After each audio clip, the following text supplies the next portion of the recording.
British advanced pain clinic, నొప్పి మాయం, surgery దూరం. For appointments 91555563. సింగర్ గా లైఫ్ అనేది ఇప్పుడు ప్రెసెంట్ ఎలా ఉంది? తప్పకుండా ఇప్పుడు నాటక రంగంలో ఉన్నాను. మా నాన్నగారు చనిపోయారు. కులవృత్తిగా మాది నాటక రంగమే. ఇప్పుడు నాటకాలు వేసుకుంటూ సింగింగ్, కొన్ని సాంగ్స్, ఫోక్ సాంగ్స్ పాడుతున్నాను. కొన్ని అవకాశాలు రావాలనే ఉద్దేశంతో మనం మీరు విలువగానే ఈ ఇంటర్వ్యూకి రావడం మాకు చాలా సంతోషంగా ఉంది.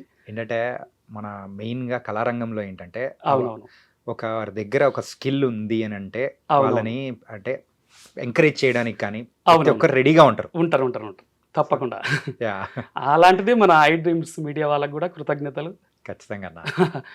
మీ గురించి తెలిసిన తర్వాత మీకు తెలుసుకునే క్రమంలో కూడా ఒక నేషనల్ అవార్డు గా సాధించారు గద్దరన్న సభలో. అవునవును, వరంగల్లో అది ఎలా జరిగింది ఏంటి?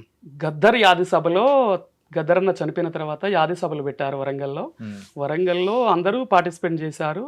ఆయనను ఉద్దేశించి ఆగిపోయిన గుండెకు ఎందుకుంది బంధాలనిచ్చావు బ్రహ్మ అనే ఉద్దేశం పూర్వకంగా నేను ఒక సాంగ్ పాడాను. అదొకసారి వినిపిస్తాను మీకు. చెప్పండి, పాడనా ప్లీజ్.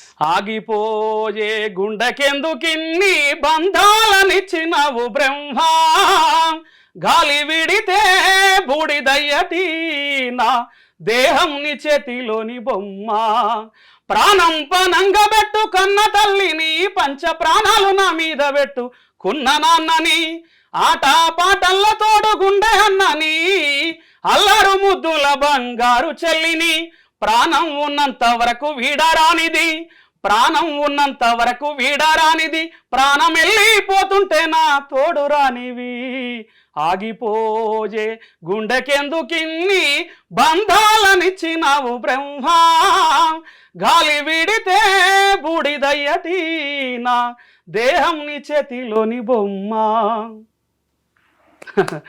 దేవుణ్ణి మనము ప్రశ్నిస్తున్నట్టు చాలా ఎందుకు దాన్ని ఉద్దేశించే వాళ్ళు కూడా గమనించి అవార్డు ఇవ్వడం జరిగింది. కానీ ఇలాంటి సాంగ్స్ అన్ని దాంట్లో లిరిక్స్ ఎట్లా చేస్తారన్నా మీరు? అంటే ఇక దాన్ని ఊహించుకోవడము. ఇప్పుడు మిట్టపిల్లి సురేందర్ అన్న రాసిండి ఈ పాట, దాన్ని విని ఇక సభలో పాడడం జరిగింది. ఓకే, తప్పకుండా.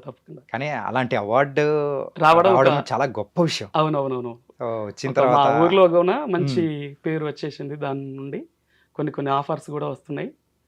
దొడ్డి కొమరయ్య మూవీలో కూడా ఇప్పుడు పాడే అవకాశం కూడా వచ్చేసింది. సూపర్.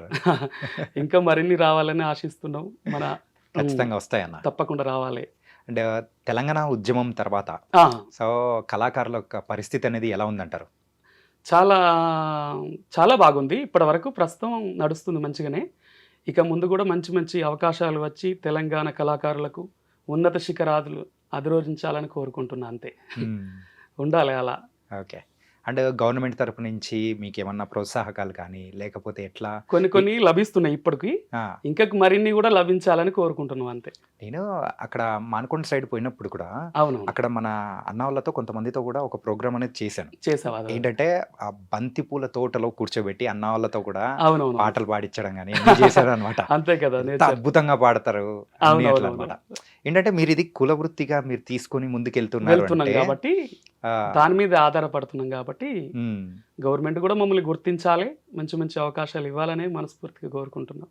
ఓకే, గవర్నమెంట్ సంబంధించి అయితే మనం పక్కన పెట్టేద్దాం. ఏంటంటే కళారంగం అనేటప్పటికైనా కానీ మనకు మెయిన్ ఏంటంటే సినిమా సాంగ్స్ కానీ లేకపోతే ఒక సాంగ్ లో మనం పాడాలి అనే ఉంటది. ఆ ఉద్దేశంగానే మాట్లాడదాం. ఆ ఉద్దేశంగా పర్లేదు ఎలా అయినా కానీ ఈ ఇంటర్వ్యూ యొక్క మెయిన్ ఉద్దేశం ఏంటంటే అన్ని వాటి గురించి మనము కవర్ చేయడం. అవునవునవును, అంతే కాబట్టి అంతే మెయిన్ గా చెప్పండి అన్న. సో తర్వాత ప్రోగ్రామ్స్ కానీ రావడం కానీ ఇప్పుడు రీసెంట్ గా నేను ఇన్స్టాలో కూడా ఒక సాంగ్ పాడాను, వైరల్ గా మారుతుంది అది. అవునా? ఓకే, అది ఈ సమాజాన్ని గుర్తించి ఒక పాట పాడుతున్నాను. అది కూడా వినిపిస్తా మన ఐ డ్రీమ్స్ కు. చెప్పండి, పాడండి ప్లీజ్. అప్పులే నోడవడు ఈ రోజుల్లో, వాట్సప్పులే నోడవడు ఈ రోజుల్లో, లక్కులే నోడవడు ఈ రోజుల్లో, ఫేస్బుక్కులే నోడవడు ఈ రోజుల్లో, పైకి అందరూ శ్రీరామచంద్రులే, పైకి అందరూ శ్రీరామచంద్రులే, లోపల జబర్దస్తు చమక్ చంద్రలే, అప్పులే నోడవడు ఈ రోజుల్లో, సప్పులే నోడవడు ఈ రోజుల్లో. ఈ పాటకు కొంచెం మంచి వ్యూస్, మంచి లైక్స్ కూడా జనాలు ఆదరించుతున్నారు. కానీ ఇది నార్మల్ సాంగ్ కంటే ప్యారడీ సాంగ్ అంటే బాగుంటది అనిపిస్తది. అవునవునవునవును. ఏంటంటే సమాజాన్ని ఉద్దేశించి పాడడం అది జరుగుతుంది. మన స్టైల్లో అవునవును. సరదాగా చెప్పడం అనేది అందరికీ రాదన్న. అవునవును, అంతే కదా. అలాంటిది గొప్పది మీలాంటి వాళ్ళ వల్లే అది సాధ్యం అవుతుంటది. థ్యాంక్ యూ అన్నయ్య. అండ్ ఇలాంటి సాంగ్సే ఇంకా ప్రజాదరణ పొందినవి ఆ, అందరికి నచ్చినవి ఏమైనా ఉన్నాయా? ఇప్పుడు కొన్ని మూవీ సాంగ్స్ కూడా పాడతా అన్నయ్య. ఆ, మూవీ సాంగ్స్ కూడా పాడతాం. కొన్ని మూవీల నుంచి వెళ్ళి సాగర సంగమమే ప్రాణావా సాగర సంగమమే జానకి కన్నుల జలది తరంగం ఆ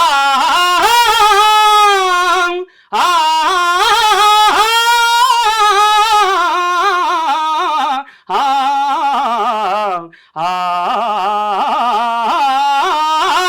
జానకి కన్నుల జలది తరంగం రాముని మధిలో విరహ సముద్రం చేతులు కలిపిన సేతు బంధనం ఆ సేతు హిమాచల ప్రణయ కీర్తనం చేతులు కలిపిన సేతు బంధనం ఆ సేతు హిమాచల ప్రణవ కీర్తనం సాగర సంగమమే.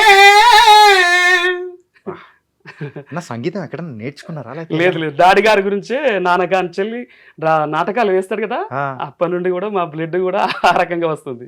ఏంటంటే యూజువల్ గా అంత హై పిచ్ లో పాడాలంటే అంత సామాన్యమైన విషయం కాదు కాదు. అది దేవుడి అది ఇచ్చిన కూడా గాడ్ గిఫ్ట్. ఒక బేస్ వాయిస్ తో అంత వెళ్ళాలంటే మీరు ఎన్ని సంవత్సరాలు attention అనేది కూడా తీసుకుని ఉంటారు. అంతే అంతే అంతే అన్నయ్య, అంతే. దాని వెనక చాలా కష్టం ఉంది. ఏంటి ఆ కష్టాలు? చాలా ఇబ్బందులతోటి నాన్నగారు చనిపోయారు చిన్నతనం నుండే. ఉమ్, తర్వాత నాటక రంగంలో నేను రావడము, ఇక అందరిని ఉద్దేశించి అందరిలో మనం ఒక నిలదొక్కుకోవాలి, నాన్నగారి పేరు నిలబెట్టాలన్న ఉద్దేశంతో చాలా ఇబ్బందులతోటి ఆర్థికంగా కొన్ని ఇబ్బందుల వలన ఇక ఇప్పటి వరకు అయితే ప్రస్తుతం స్థిరపడ్డాము మంచిగా. ఇప్పుడు నాటకాలు ఇట్లా ఇంటర్వ్యూస్ ఇవి జరుగుతున్నాయండి. ఇంకా జరగాలని కోరుకుంటున్నాను. ఈ నాటక రంగం అనేది ఎప్పుడైతే సినిమాలు వచ్చాయో ఆ అవును. తర్వాత ఆదరణ అనేది కూడా కంప్లీట్ గా తగ్గిపోయింది అని అవును. అంటున్నారు. అవును. అది ఎంతవరకు నిజం? అండ్ మళ్ళీ ఇప్పుడు ప్రెసెంట్ ట్రెండ్ ఎలా ఉందండి? ఇప్పుడు ఎలా ఉందంటే మనలాంటి యువకులము ఇప్పుడు నాటక రంగంలోకి వస్తున్నాం కదా, ఈ రకంగా ఈ జనాలను మెప్పియాలంటే కొన్ని డబ్బింగ్ స్టైల్లో కొన్ని నాటక రంగాన్ని కూడా మార్చేసి ఎక్కువ పద్యాలు ఓవర్గా పాడకుండా షార్ట్ కట్లో వినసొంపుగా ఉండే రీతిగా పాడుతున్నాం ఇప్పుడు. ఇప్పటికి కూడా ఆదరణ లభిస్తుంది. అంటే ఇప్పుడు మేము ట్రెండ్ లో యూత్ నడుచుకుంటున్నాం కాబట్టి నాటకంలో నడిపించే విధంగా ఉంటున్నాయి. కొన్ని పద్యాలు కూడా ఇప్పుడు పాడి వినిపిస్తా తప్పకుండా. నాటక రంగంలో నుంచి లవకుశ మూవీ నుంచి కూడా ఒక పద్యాన్ని వినిపిస్తా. ఓకేనా? ఇంతకు బోని వచ్చి ఇంపకబోదునే వింపు తల్లి దుష్టింతులు దైతు చేయబడిన సీతను బ్రహ్మర ఏలుచున్నవాడు ఎంతటి విమోహి రాముడనచు ఎగ్గులు బల్కిన ఆలకించి భూకాంతుడు నిందజంది నిను కానల లోపల దించి రమ్మనన్ నిను కానల లోపల దించి రమ్మనన్. ఇప్పుడున్న